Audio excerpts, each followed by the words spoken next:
When you can't eat gluten, a hot homemade breakfast can be a bit of a challenge. And no matter how healthy your diet is, sometimes don't you just really want some biscuits?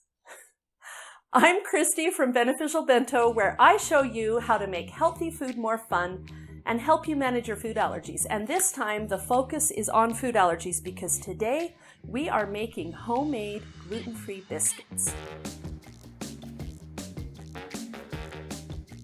First, measure out the biscuit mix into a mixing bowl and pour in the milk. Then add Greek yogurt. You can use non-fat, but I prefer full-fat Greek yogurt for a richer flavor. Stir together gently with a spoon until it forms a soft dough.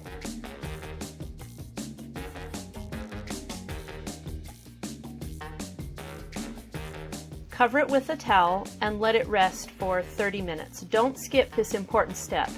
It allows the gluten-free flours enough time to get completely hydrated. Gluten-free flour takes more time to absorb wet ingredients than regular flour. If you've ever tried a gluten-free recipe before and it turned out kind of gritty or powdery tasting, it's probably because the flours didn't have time to absorb the liquids well enough before you baked it. And now is a good time to preheat the oven to 350 degrees while you wait for the flour to hydrate completely. When the 30 minutes is up, turn the dough out onto a lightly floured surface. Now, you may have heard me teach on other videos that you need to wet your surface and your hands to shape gluten-free dough. That's true in most cases, but this is one of those rare times where you need a little extra flour to shape the dough. Normally, I would sprinkle a little water, but for biscuits, we'll use a little extra flour. So turn the dough out from the bowl and coat your hands with just a little bit of flour. Gather it together, fold it over, turn it, and fold it again for a total of 4 times. There's 1, 2, 3, and 4. And this is what will create those flaky layers that make biscuits that just really melt in your mouth. Using a biscuit cutter dipped in a little flour, cut straight down. Don't twist it from side to side. That will deflate the layers. Just straight down, remove the extra dough around the cutter, lift it up, and pop it out with your hand. I'll do it again so you can see what I mean. I know it's tempting to twist that cutter, but leave it in place and separate the dough around the cutter instead.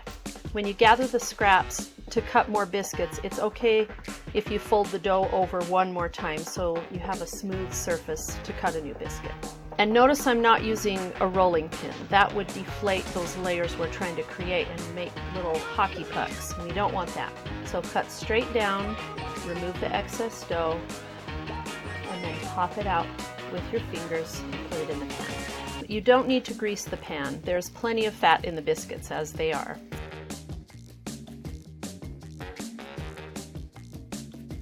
Bake it at 350 degrees for 15 minutes until the biscuits are browned on top and you can start to smell them cooking. It smells so good.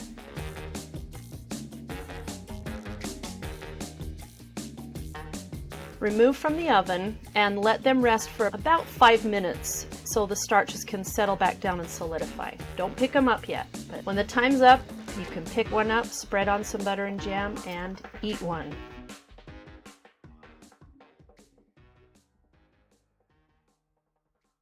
So, what did we learn today?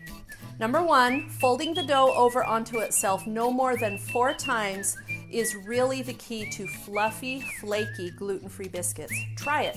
I think you will love the results.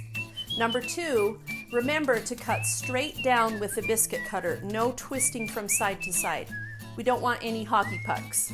Number 3, you can get the recipe for biscuits, biscuit mix, and more in my free ebook, Gluten Free Baking for Beginners. Just click on the link to download it. And number 4, even if you eat a really healthy diet, sometimes you just need to eat a biscuit. These are really good. Thanks for joining me in my kitchen, and I'll see you soon with another gluten-free video. So what did we learn today? Number 1, folding the dough over onto itself no more than 4 times is really the key to fluffy lucky flaky gluten-free biscuits. Oh, great. Sometimes, don't you just really want some biscuits?